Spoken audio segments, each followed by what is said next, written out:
നമ്മുടെ ഉത്തർപ്രദേശിലെ ഝാൻസി ജില്ലയിലുള്ള ലക്ഷ്മിബായി മെഡിക്കൽ കോളേജിൽ പാവം 10 നവജാത ശിശുക്കളാണ് ICUവിൽ പൊള്ളലേറ്റ് മരിച്ചത്. പക്ഷേ ഒരു കുറവുണ്ട് മുൻകാലങ്ങളെ അപേക്ഷിച്ച്. പ്രതിയാക്കാൻ ഒരു കഫീൽ ഖാനില്ല. എന്തൊക്കെയോ അന്വേഷണങ്ങളൊക്കെ നടത്തുന്നു. ഈ രാജ്യത്തെ തന്നെ ഏറ്റവും വലിയ സംസ്ഥാനവും മികച്ച സംസ്ഥാനമെന്ന് പ്രധാനമന്ത്രിയും എല്ലാവരും മണിക്കൂർ ഇടവിട്ട് സർട്ടിഫൈ ചെയ്യുന്ന ഉത്തർപ്രദേശിലാണ് ഈ ദുരന്തം ഉണ്ടായത്. പണ്ട് ഓക്സിജൻ തീർന്നതിന് ഒരു പാവപ്പെട്ട കഫീൽ ഖാനെയാണ് പിടിച്ച് ജയിലിലിട്ടത്. അദ്ദേഹം ചെയ്ത കുറ്റം സ്വന്തം കാശ് കൊടുത്ത് ഓക്സിജൻ സിലിണ്ടർ വാങ്ങിവെച്ചു എന്നതാണ്. അയാളെ പീഡിപ്പിച്ചിട്ടും നമ്മുടെ നാഷണൽ മെഡിക്കൽ അസോസിയേഷൻ, അതിൻ്റെ അപ്പുറത്ത് ഇൻ്റർനാഷണൽ മെഡിക്കൽ അസോസിയേഷൻ എന്നൊക്കെ പറയുന്ന ഒരടിമക്കണ്ണുകളും ഒരക്ഷരം മിണ്ടിയതേയില്ല. എന്തായാലും ഇപ്പോൾ ഇങ്ങനെ ഒരു ദുരന്തത്തിന് കഫീൽ ഖാനെ ഒട്ട് പ്രതി ചേർക്കാനും പറ്റുന്നില്ല. UPയിലെ ഝാൻസി ജില്ലയിൽ ഒരു മെഡിക്കൽ കോളേജിൽ തീപിടുത്തമുണ്ടായിട്ട് 10 നവജാത ശിശുക്കൾ ശ്വാസം മുട്ടിയും പൊള്ളലേറ്റും മരിച്ചത്രേ. 30 കുട്ടികളെ രക്ഷപ്പെടുത്തി എന്നാണ് പറയുന്നത്.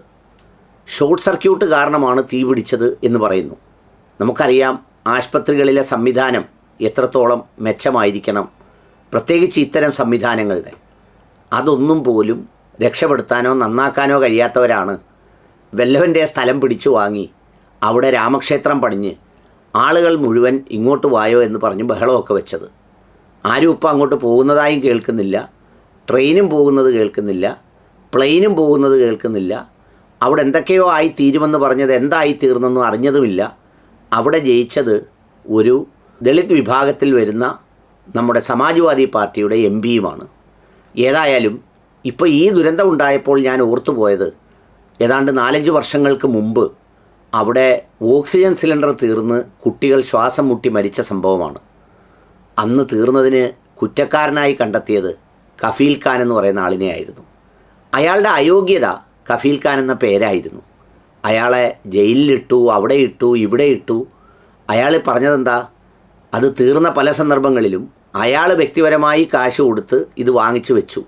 അതൊന്നും പരിഗണിച്ചില്ല. കഫീൽ ഖാനാണോ നിനക്കിരിക്കട്ടെ എന്ന് പറഞ്ഞു. ഇപ്പോൾ ഈ ദുരന്തം ഉണ്ടാകുമ്പോൾ ഒരു കഫീൽ ഖാനില്ല. അന്വേഷണം പ്രഖ്യാപിച്ചിട്ടുണ്ട്, കണ്ടുപിടിക്കാൻ പോകുന്നുണ്ട് എന്നൊക്കെ പറഞ്ഞു. അന്ന് ഈ കഫീൽ ഖാൻ ഇതൊക്കെ ചെയ്തപ്പോൾ ഞാൻ നേരത്തെ പറഞ്ഞതുപോലെ IMA, നാഷണൽ MA, മറ്റേ MA എന്നൊക്കെ പറഞ്ഞ് അവരെല്ലാവരും കൂടി അങ്ങ് മൗനം പാലിച്ചു.